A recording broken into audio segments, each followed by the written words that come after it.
Morning, Dr. R. Michael Fisher. This morning, I want to spend some time going to just linger through this video, and it's not necessarily going to be all nice and bullet pointed, as that is not my style generally of teaching. The teaching really I want to do is my investigations and tripping and falling into the world of psychiatry. And I'm just going to call this psychiatric, the dimension of the human experience in this particular form of therapeutic practice we call psychiatry now. But of course, that's not that old of a term, and it's not that old of a profession, although one could argue it goes back to shamanism and the beginning of time, culturally and historically, that there's always been healers of some kind that you could call psychiatrists now if we were to use that label for them, but probably quite inappropriate. But I am someone fascinated by psychology. I have studied therapy and psychotherapeutics. I've studied psychiatry in bits and pieces. Not a trained psychotherapist, not a trained, licensed psychiatrist, but I am in my deep soul searching again now in this particular time of my life, just in the last months. Not that I haven't been here before, but I'm noticing in my journaling that I'm going, I wish I was a psychiatrist. Okay, if it's sort of fantasizing at one level and it's at the other level, no, it's a long soul searching in my understanding of what it means to be a doctor of the soul. Of course, I'm a doctor with a PhD in education, so it's not like I don't have any qualifications at the level of what it means to be a doctor of philosophy, which is what my degree actually is in education. But that I've always been interested in education slash therapy. However, obviously, there's a lot of fear around the idea of bringing anything therapeutic into education, teachers, educators as a field, and of course, the protection of the medical industry, the biomedical regime, and the state's control of that regime. They do not want to be crossing and transgressing boundaries of what is educational, what is therapeutic. For me, as a lifetime, really an educator by natural inclination, I couldn't help but enter into the world of the psychiatric and this obviously just psychology, capital P, discipline, and all of what it involves. But I'm going to start, as I explore today in this video, with some real experiences of my going in and out of the psychotherapeutic and the psychiatric, particularly, is what I'm interested in. So I've collected several books over the years I see in my library, and I've pulled those together of what I call kind of radical psychiatrists. I'm reading right now, and that's why I'm doing this video. I'm reading probably for the last couple of months, slowly reading Carl Jung's book that he wrote. It's really his only autobiographic writing, and it's called Memory, Dreams, and Reflections. If you've read it or are interested to read it, a very interesting Carl Jung, who I deeply respect in many ways, and not that I agree with everything he says or how he approached his practice. Lots I don't know about, but I have, investigated his work off and on. I'll probably go into it much deeper in the years to come. I'm writing my own autobiography too, so that's another connection for you to understand why am I talking about psychiatry this morning in my own life. So my autobiography has been unfolding, off and on, but particularly in the last few months as well.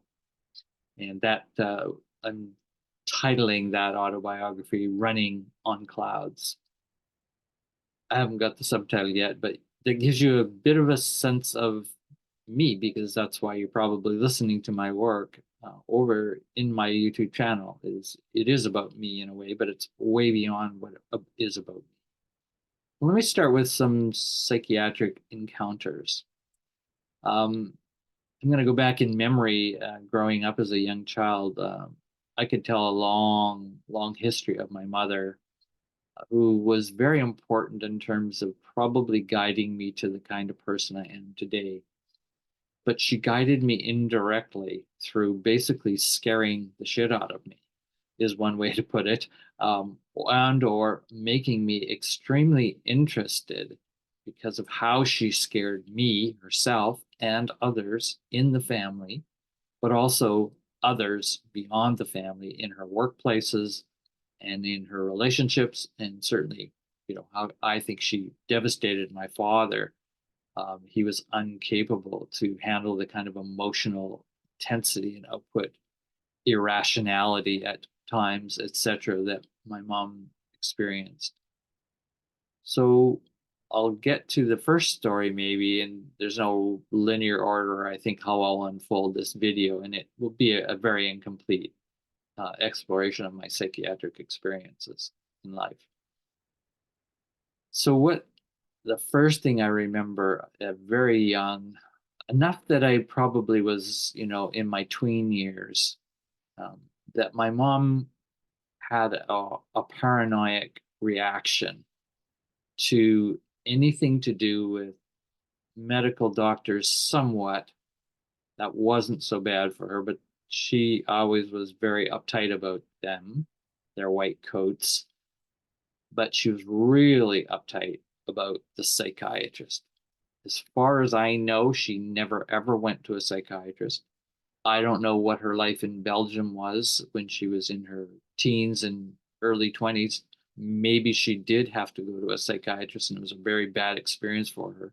And that's not an unusual experience, as I understand, probably generically.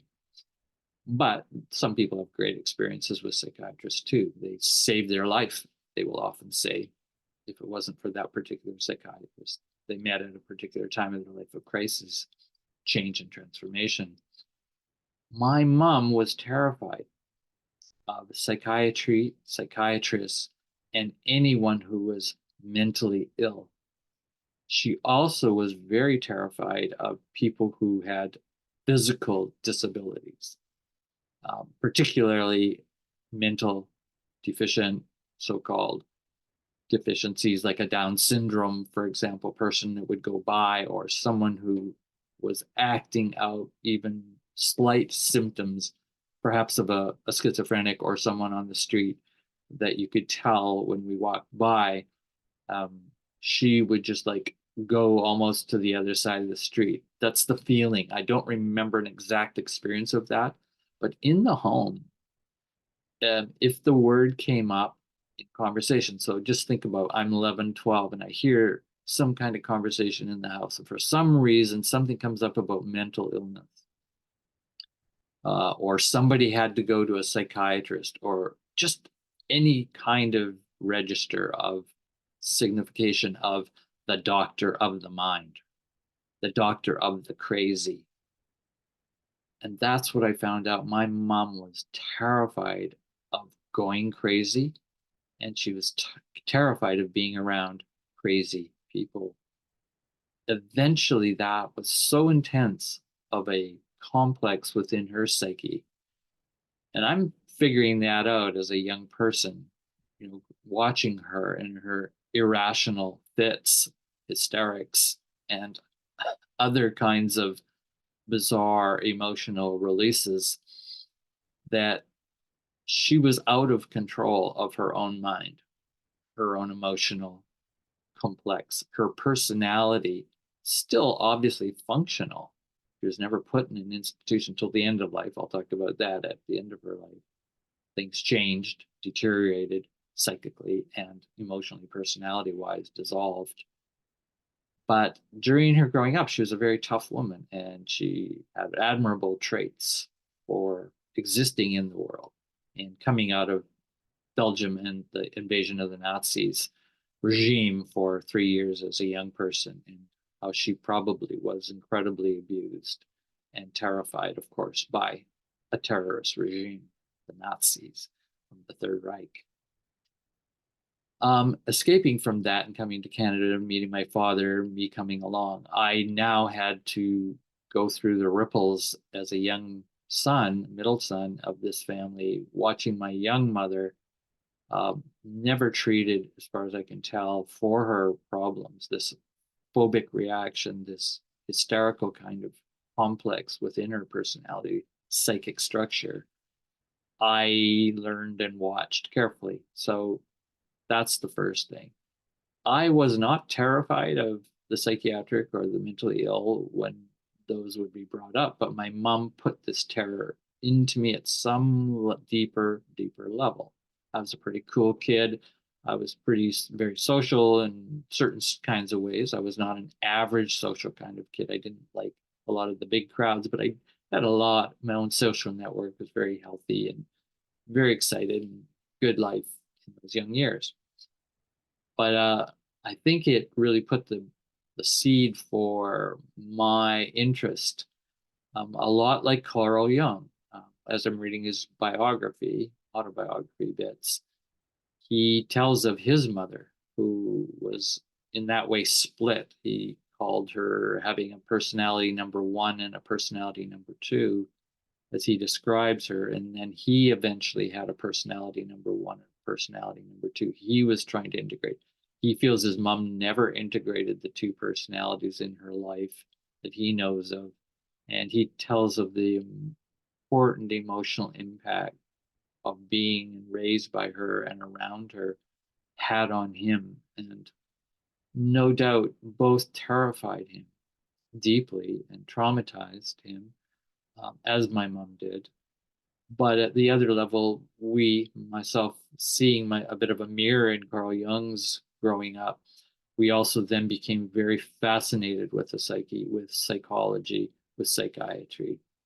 And I love learning that, and came out of the sciences, and he was really out of the natural sciences as well. And then we shifted into the psyche of interest. Even though I took the educational stream, he took a more medical psychiatric stream, and that was his first real career of going to college, studying that. And so we're talking turn of the century. Carl Jung's going through that training and experiences. So I am like, coming out of a totally different generation, but I can relate to the psychiatric interest. What is this craziness, this insanity word that you know terrifies people? And I've come to understand, both as operating as a therapeutic educator, counselor, for many people for over 30, 40 years, something like that. I mean, I've been always around people with mental health problems, and some slightly my own, but not so much. So I'll tell the next story of my psychiatric intensities of learning came from my ex-wife, my first wife.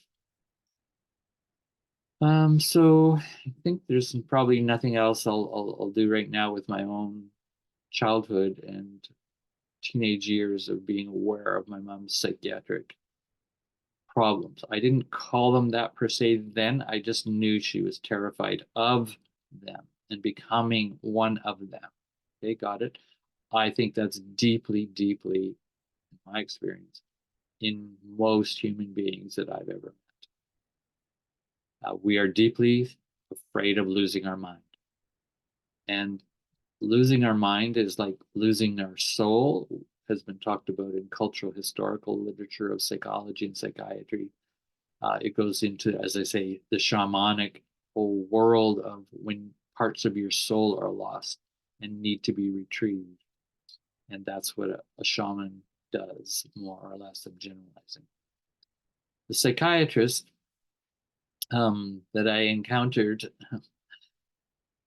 directly as a professional psychiatrist, that didn't happen for me with my mom until, as I say, I'll talk about that at the end of the video, in her last years of life when she was diagnosed as a paranoid personality disorder. I think she'd be in her early 80s at that point. So up to that, no diagnosis for my mom. She obviously went to the doctors constantly, had all kinds of pills for all kinds of things. I saw all that, but I didn't know any diagnosis that had come to her that had to do with her psychic health. So, that aside, what happens in this amazing process of the psyche, and I'm learning that from Jung, talking about many cases of patients he had, and I love reading those, by the way. So again, I have this total attraction to wanting to be a psychiatrist, psychoanalyst, call it whatever you will, psychotherapist. But what happened in my earliest years, so I delayed getting married. I wanted to really build my career, build my knowledge base, be independent. And I didn't see marriage because I didn't like the way my mom and dad were married. I sort of disavowed the whole thing and said I would never become like that. I was 12 years old when I made that decision. Um, Please, sort of God, if there's anything that happens to me in life and my own will to make my own life, let it not be like my mom and dad, and that I would end up like them. And that meant their type of marriage, their type of lifestyle, etc., which was poor working class and other things, emotional crises, etc., threats of divorce, alcoholism, to name a few. So when I married, finally at 28, 27 years old, somewhere in there, I really,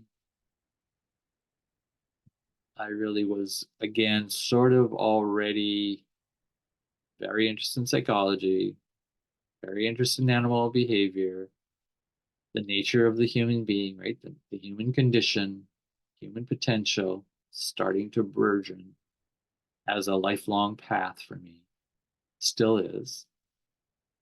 I met this woman who, in a course in education, this philosophy of education foundations course, I thought she was very bright, and I was like very impressed with her capabilities and understanding.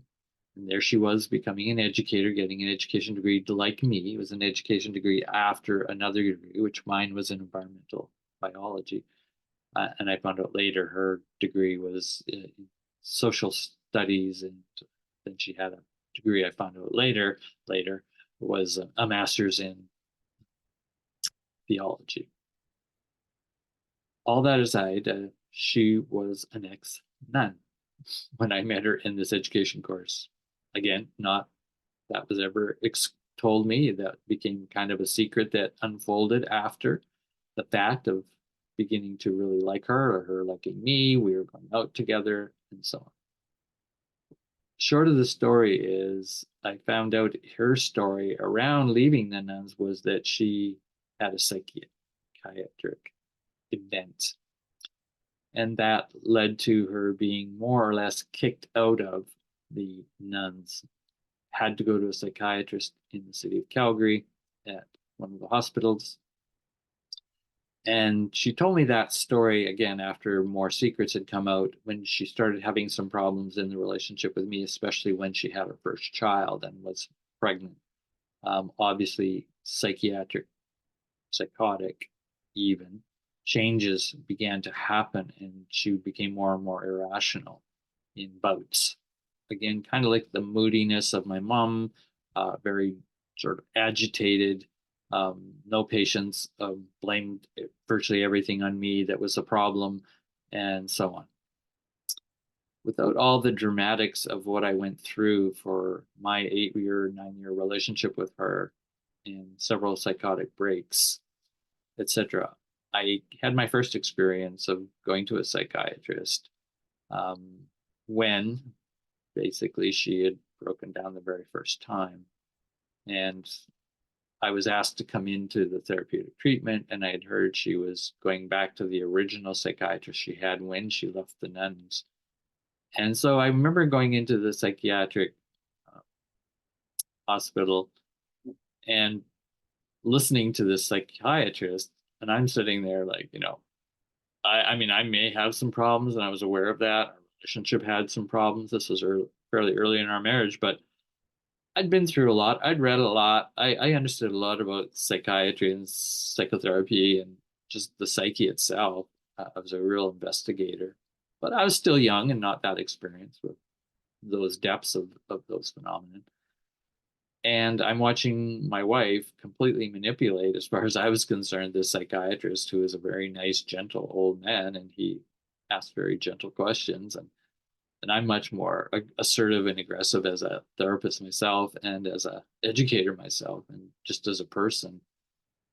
Aggressive, I think, in a good way, assertive, if you will, and in defending and helping the client both defend themselves from their own mental health diseases and pathologies, and help them, travel and transform that. So I have a sort of intuition of knowing how to do that, or some of it might have been inflated, of course, being a young person and thinking I know more than I really knew, and I was better at that than I thought I was. But all those aside, my experience with that psychiatrist was, he's being manipulated by a psychic, smart, very intelligent woman. But I did not see that he was going to be able to help her.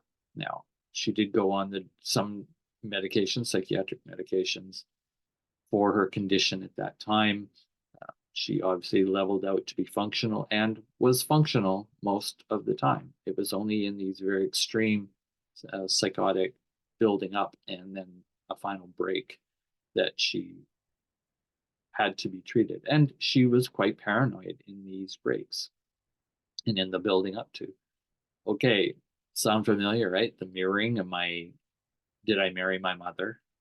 Well, sort of, even though this woman was extremely bright, appealed to my higher intellect and interests, and well educated, unlike my mother, grade 8 education, and never did any learning of any kind other than just she worked and wanted to just be happy. So, but she wasn't very happy. That's one of the first experiences I've had, with a real psychiatrist in operation, where I'm in the room with my partner who has, quote, a psychiatric problem. But we had a relationship problem, and he was also attempting to help us. We also then went into a family therapy session in that same hospital treatment program for couples having troubles. And in that one, I found it even more of a bizarre situation. We were in a room with a therapist, and we were told there's, student psychotherapists and the team of psychiatrists, psychotherapists. I don't know what their clinical training was. They're behind the screen, and I never met them and saw them, but the big window is right there, and you're in front of it, and you're being watched and videoed. I don't know. I think we went to two or three of those, and it was just like, oh my God, everything in my intuitions about how to do therapy, this was not well done as far as I was concerned. And I could just see again my wife at that time completely manipulating this young, inexperienced therapist. Well, that is really important. And I don't think it's bad, to be clear. My understanding of this incredibly powerful psychiatric journey that some people go through. I call it a psychiatric journey, but we could call it a soul journey. And we could call it a practice of worlding and souling, where the soul is attempting to work through, the psyche is attempting to work through. And reading Jung, I really get the feel and grit of how he understood the psyche and the psychiatric breakdown processes, the schizophrenic, etc., and people who were insane. And you get the real sense of the psyche has to go through what it's going through. And if it's, basically defending itself, and at the same time undermining itself in its defense of itself, that is, its vulnerability, of its traumas that it does not want to deal with or does not know how to deal with, is confused about, is terrified by. But at the same time, everything in the system of a living organism is saying you have to heal this, or at least come to grips with it, to acknowledge its presence, or it will haunt you, if not absolutely destroy you. A little bit there of watching these therapists trying to deal with my wife. Absolutely fascinating, and I feel very privileged to have been in those experiences. Not that I wanted to be there, it was horrible to be there with your one that you love, watching them go through all of this psychiatric, soul searching, horrifying crises at times of being out of control of their own emotional, psychic reality and space, and confusing reality and becoming paranoid, and me getting caught up in that world. So I learned that I had to, just like the psychiatrist has to learn, not to totally get enwrapped in it, but you also need to connect with it. And I never saw any of those therapists we worked with, psychiatrists, that were capable to get in with her in her psychotic and semi-psychotic or subpsychotic experiencing. And the fact is, she was also a mystic in her own ways. I had known that part of her, which I loved. I also, I think, was a burgeoning, budding mystic, educator, teacher as well. And she was too. She was very powerful in her own ways, except for this illness, disease, uh, this disabling condition that took her over. And that is not, a nice liberal talk. I know, and I'm not really caring about whether it's a nice liberal talk. I've lived it. I know the destructivity of the psyche.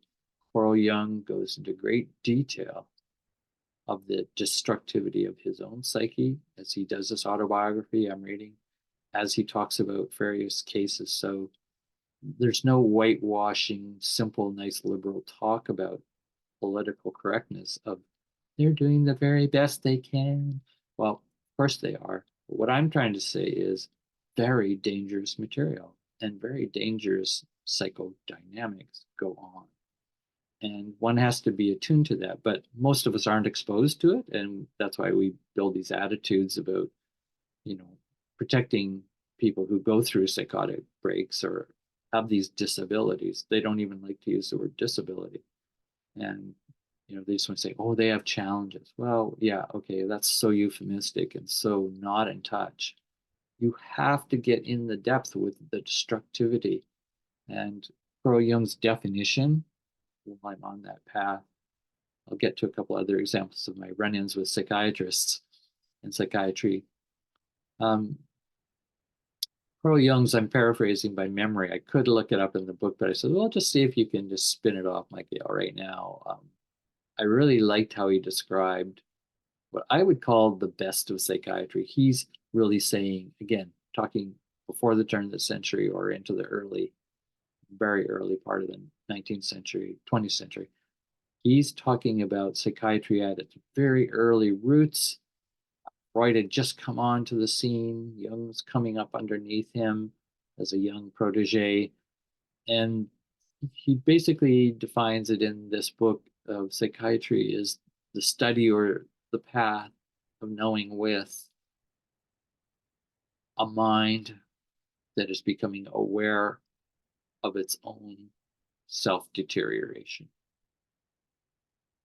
and how that gets reacted to by the mind itself, knowing that, and reacted to by others around those individuals.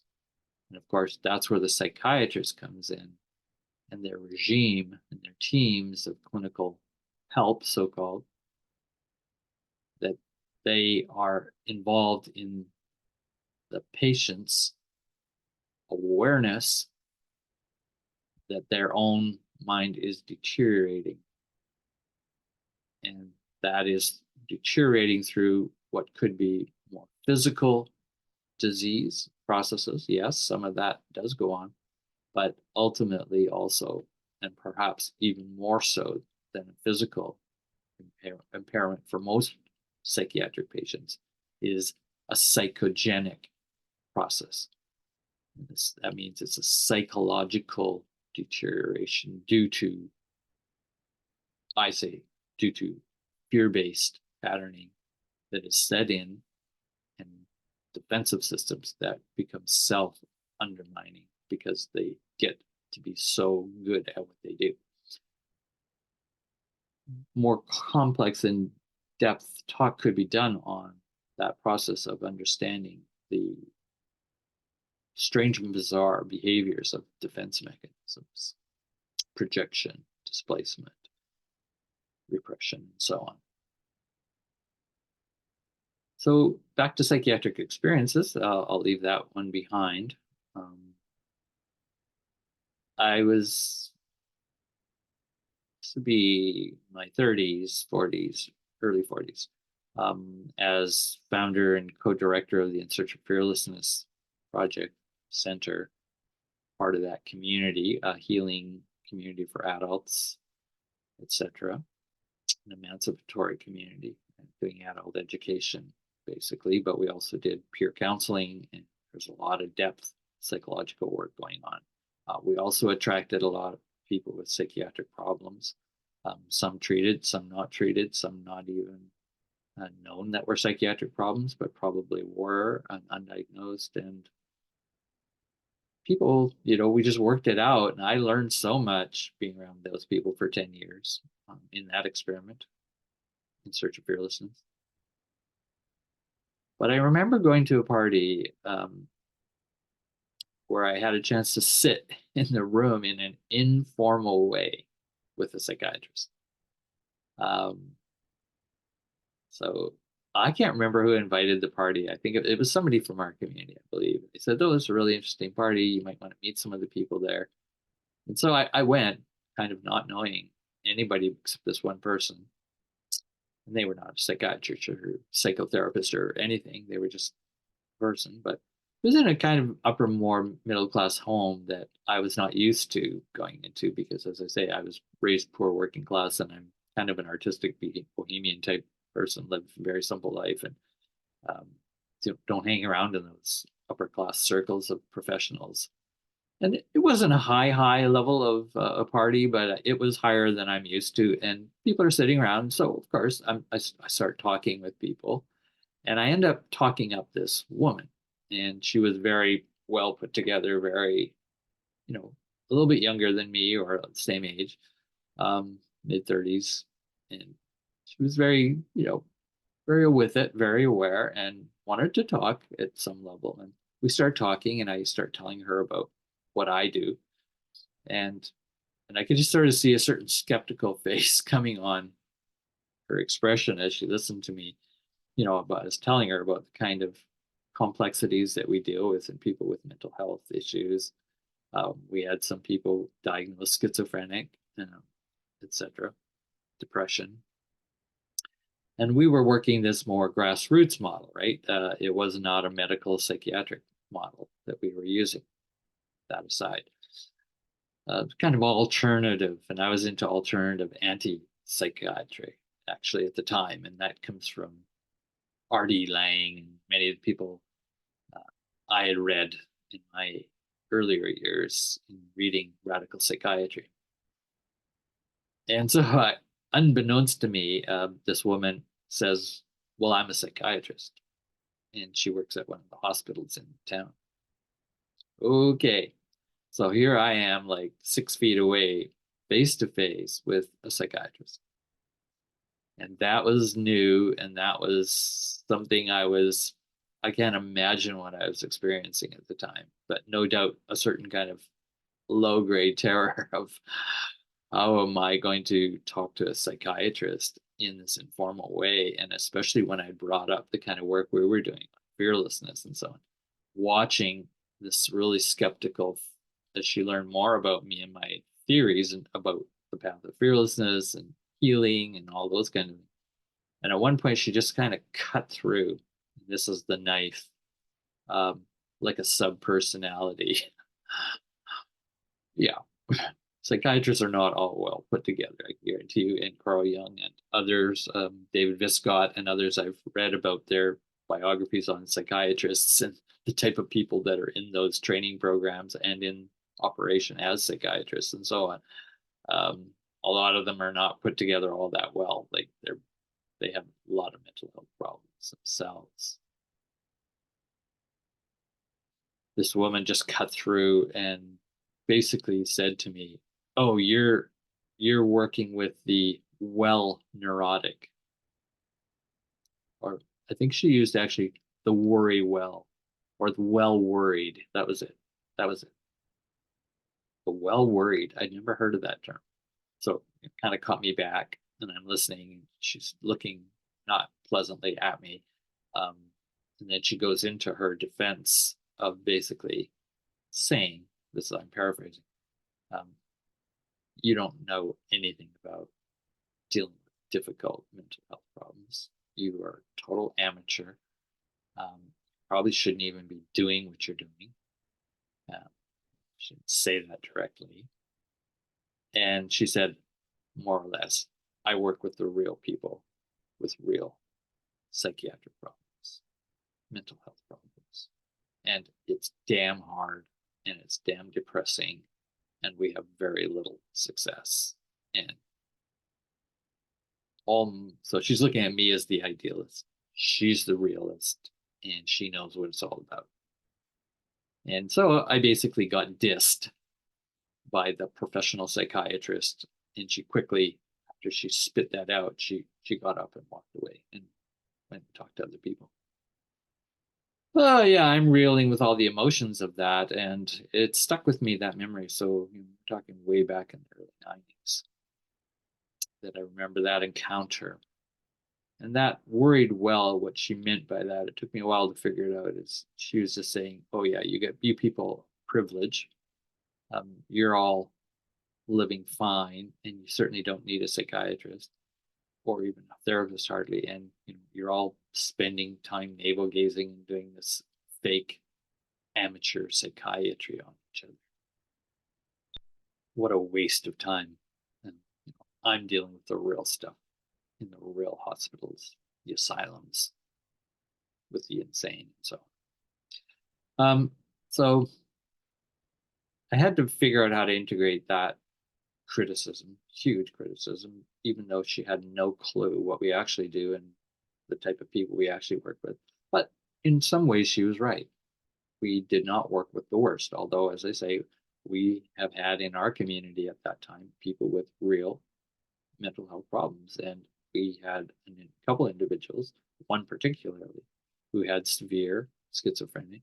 The other one had severe psychotic breaks, and particularly one break that occupied the whole community in helping treat and be with that woman for a week or more before we finally ended up taking her into the psychiatric ward and getting her some meds just so that she could get some sleep and recover a bit from the incredible healing journey that we all went on. And to this day, that person is extremely thankful to the amazing work we did as a community under a lot of my guidance, as my confidence and understanding, although we had lots of volunteer help of people who I'd been teaching about healing and hurting dynamics and how to be with people who are hurting, going through these psychotic and or just emotional distressful experiences.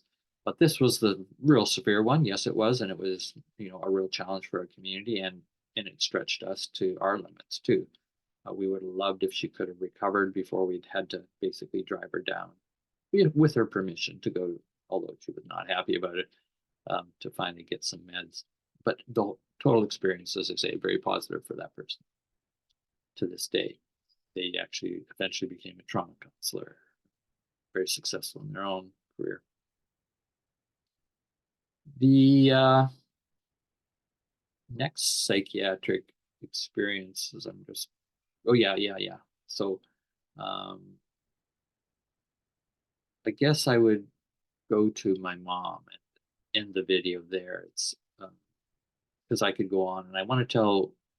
I'll end the video with a story by Carl Jung talking about one of his clients to just give me a sense of how he is such a unique psychiatrist and had really altered the way psychiatry and good psychotherapy is being done at the depth levels to this day for the best of those who practice that way. Lots don't. But so yeah, the experience I'm thinking about with my mom, basically she was having a lot of delusional, paranoid type severe experiences. My sister was looking after her. They were in another city, so I couldn't be there. But I was hearing on the phone some of the things happening. It was very distressing for my sister and her family. They tried to look after my mom in the latter years. My mom was alone at that time. Both my original father and the stepfather had died. So my mom had been on her own too long, and she is not capable of being. And she deteriorated very rapidly. It took years, although, to get to the worst, where she was hospitalized in a psychiatric ward. Her very greatest terror came true. And that's kind of the story, isn't it, of depth psychology, psychoanalysis, psychiatry in its best theorizing, and empirical research showing that that which you avoid, greatest fear will come true, more or less. If you repress it and do not heal it or come to integrate it into your conscious psyche. So it becomes like a personality 2 and personality 1 that operates in the world but is ignoring this much more complex, very emotional, intense part of your being, your personality structure, your psyche. So that experience of my mom going through that, and me being at such a distance and didn't have the funds or money to go fly to that province to be with her and help her. I really wished I could have. I don't know if I was capable. I was so wound up in so many other things and responsibilities and psychic demands on me in our community because of a lot of woundedness and a lot of trauma going on that we had to deal with and manage. So I feel like I've been a psychiatric, you know, practitioner um, by default, by my own intuitions, by my own experiencing, and with various people, including my ex-wife, the one I talked about. And I just knew a lot of how to be with these deteriorating conditions of the psyche, and the psyche becoming aware that it's deteriorating and how terrifying that is, and how all the defenses set in. And they become quite vicious and or just withdrawn, catatonic. I've seen it all in many ways. I've seen it all. And I've read much on psychiatry and cases to see, yeah, okay, yeah, I've seen that. Yeah, okay. And all that learning with my mom, I was at a point where when I heard was seeing a psychiatrist because she was not just deteriorating in old age and becoming in need of full-time care, bedridden most of the time. She was needing psychiatric treatment because, which ended up being all chemical. And this was what my sister was telling me, my younger sister, and it upset her because she could see what the drugs did to my mom at that stage. Like my mom became more and more unreachable, kind of sitting at the table, for hours and hours and hours or in their bed. And my daughter trying to help her through her death and dying process and be there sincerely as she could, but feeling quite helpless. And of course, my sister is not educated beyond a high school diploma, so she doesn't really know anything how to deal with the medical profession, psychiatrist. So I'm on the phone. I says, get me on the phone with this guy. And that was my next encounter, another one with the psychiatrist. And I kind of really let it blast in my questioning vociferously what kind of treatment he was doing. Why was it those particular drugs and not some kind of group psychotherapy, etc.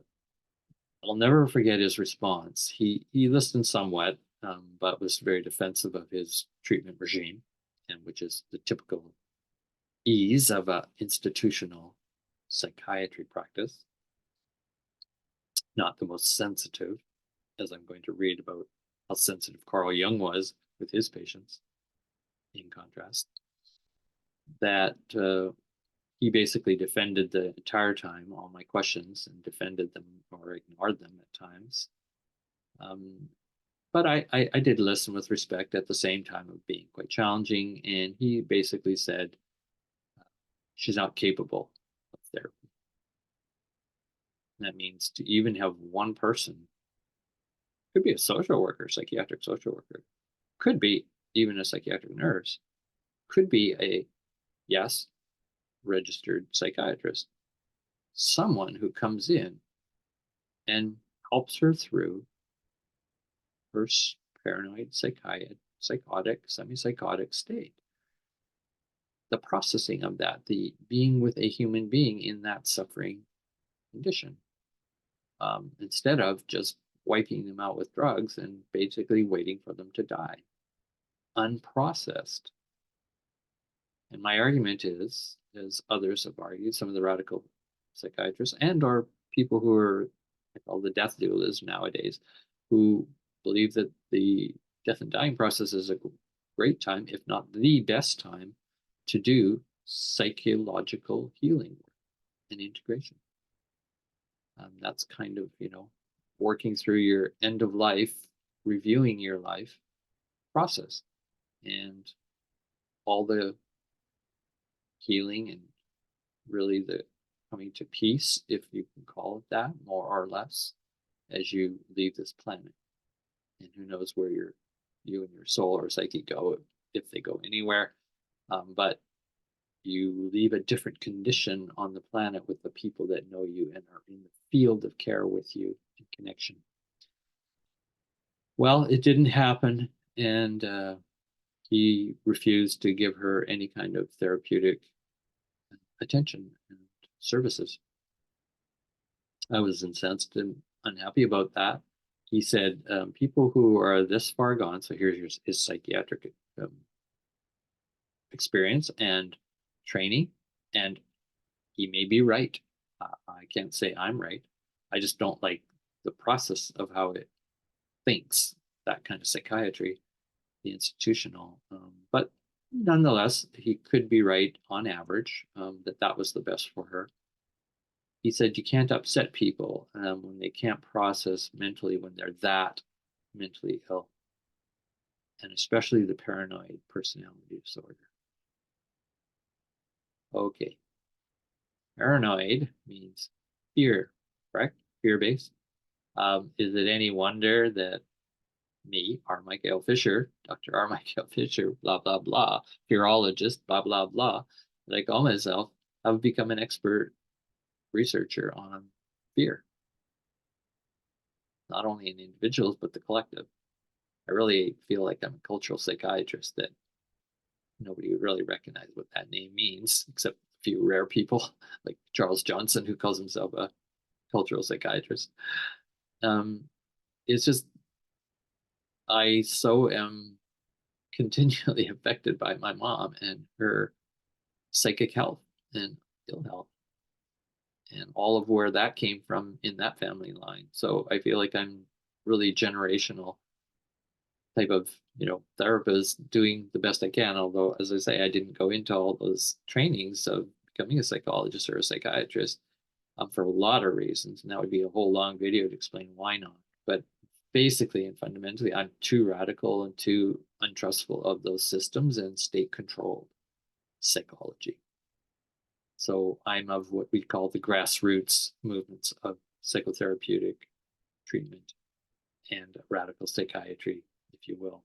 So a little bit about me and what you know. So I think we'll end with, it's not surprising I am who I am, due to my mom's psychiatric diagnosis she got at the very end of her life, which is paranoid personality disorder, virtually incurable and untreatable, according to the average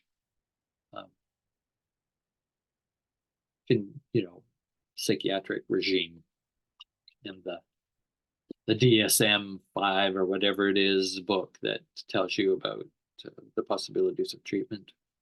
Okay, let me turn to Carl Jung as I end this video, and gratitudes to Carl Jung for trying to change psychiatry in this really much more interesting way, where his basic premise at some point in the book I'm just looking at here, page 126, as he's giving many cases, he says, I began to realize that even the worst, so-called, of the insane, the demented clients that he met in his asylums where he worked in his earliest, youngest years. He says, I began to realize I regarded what most people thought was senseless, and at first I thought was senseless when I spent time with these patients in the asylum, was that they were not as crazy as they seemed. And basically, here's when he says, through my work with the patients, I realized that paranoid ideas and hallucinations contain a germ of meaning. Nowadays, there's more and more people in the field of psychiatry, certainly that circulate around psychiatry and psychotherapeutic wisest of thinking, I suppose you could say. They have taken that learning and teaching from certainly Jung and no doubt others since, but he's writing this, Carl Jung, at the end of his life at 81. This is his conclusions about some of the main things. And I basically says, the most important thing is not symptoms in psychiatry, it's the stories.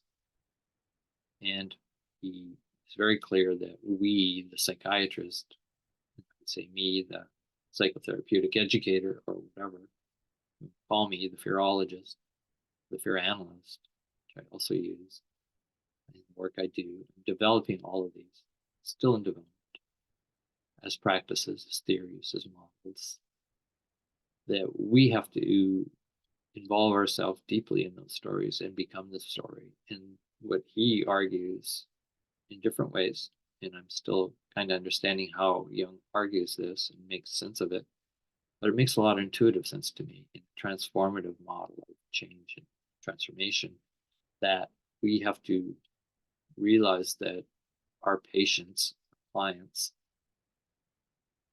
mental health problems are our mental health problems. It's the same mental health problem in me, in a culture, that I also am in that culture with them, more or less, right? In some ways, sometimes that cultural connection is not so obvious, especially if you're from different ethnic cultures or so on. But still within a world of people, institutions practicing a particular attitude toward mental health and what is mental ill health or disease, mental illness, and all the ways that we treat and control and manage those so-called illnesses and how we classify them and what theories we use and so on. Well, everybody in most psychiatry does not use a Carl Jungian approach, nor an R. Michael Fisherian approach. No, more rare, if not hard to see at all, is going on these days. Here's a sample of the kind of sensitivity and commitment and weirdness, say that in a good way, of Carl Jung. And he was a weird person. I'm a weird person. There's many other weird people, but I put myself in the weird category, more so as I get older, perhaps. I once had to treat a schizophrenic old woman. This would be in an asylum, mental health ward, who showed me very distinctly the normal, quote, personality in the background. He always believed that, again, regardless of all that craziness that you see on the surface, the dramas of that craziness playing out, and the incredible destructivity that can have, psychically and or otherwise.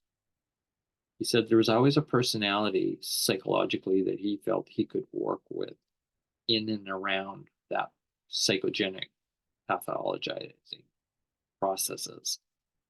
So he didn't completely pathologize the entire human being. So this is that humanistic, what we might call Carl Rogerian psychology as well, humanistic, etc. So Jung had that, and this is before humanistic psychology evolved, so and named itself. So he was a real forerunner. He says this case of this old woman, schizophrenic, which could not be cured, but she could only be cared for. He said that happened every once in a while. He wanted, of course, to try to cure everybody, as a good psychiatrist would want to, especially when you're still idealistic and young. Yeah, I'm sure you get more pessimistic with time and see how many cases you cannot really help or cure. But he said at least cared for. So that means he's not giving up, no matter how bad this person was, and they'd been in for a long time, apparently. Every physician, after all, speaking of himself, has patients whom he cannot hope to cure, for whom he can only smooth the path to death. Yeah, exactly. That's what I would have wanted for my mother. She heard voices which were distributed throughout her entire body, and a voice in the middle of the thorax, her chest, was, quote, God's voice, she told me.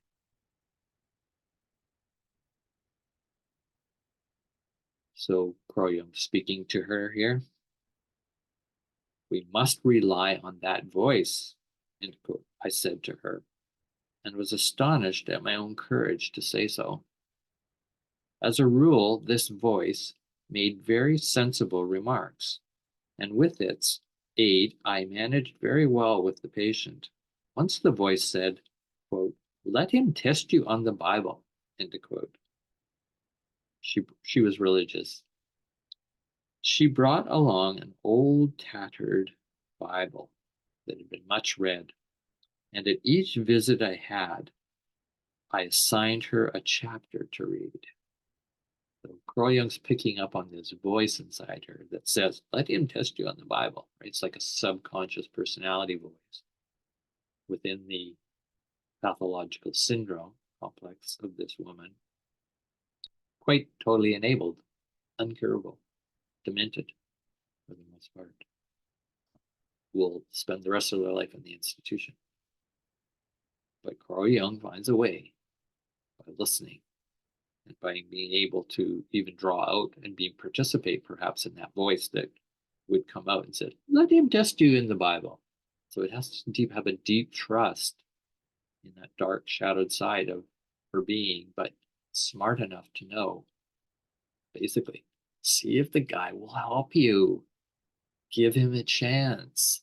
Get him to test you on the Bible. We'll test him. I mean, I'm just kind of making up, you see, characters, performances for this particular pathology, this destructivity, but still looking to connect. Yeah, I see the human being that way too, no matter what. As long as they're alive, they want to connect. The next time I had to test her on it, so he did this testing, gave her something to read, he's going to give her a test on it. I did this, he says, this is where I find it astounding, caught my eye. I did this assigning and testing for 7 years. Twice, once every 2 weeks. Sorry, twice a month. For 7 years. Yeah. At first, I felt very odd in this role, but after a while, I realized what the lesson signified. In this way, her attention was kept alert, so that she did not sink deeper into the disintegrating dream. He calls it disintegrating dream of her psychic deterioration, collapsing of the psychic integrity through the disease, the mental health disease processes. The result was that after some 6 years, the voices, which had formerly been everywhere, haunting her, had retired to the left half of her body, while the right half was completely free of them. Whoa, a big change. Nor had the intensity of the phenomenon been doubled on the left side. So that was good. It was much as the same as in the past. Hence, it must be concluded that the patient was cured at least halfway, he concludes. That was an unexpected success, he admits, for I would not have imagined that these memory exercises could have had a therapeutic effect. So he knew that they would have a cared for effect, not cured for, a cared for effect, but he didn't know that they would have a therapeutic effect. And that virtually is my intuition too, that you can almost do anything and anything with the most severe cases, with the most severe conflicts and difficulties in the world, in a group, in a community, in an organization, in an institution, in a school, in a hospital, in a relationship, intimacies, a family. So you get a sense. I won't go on and on anymore. I'll end the video just saying thanks for listening to me, Dave, because I realize I'm talking not in the most bright, energetic way. This material is not that for me, and obviously you can hear my deep experiencing is intense, and I'm deeply connected emotionally to all of the things I talked about today, including this story of the treatment that old woman got is the treatment I wish my mom could have had at the end of her life. And I guess in a way I'm sort of saying, Mom, I realize you deserved that. Okay, we'll see you again. If you want to hear more of my talking about the psychotic, the psychiatric, I have a lot more experiences I could share. My encounters with psychiatrists and clinical psychologists as well. Usually doesn't go well. The odd rare time it goes well. Thanks for listening today.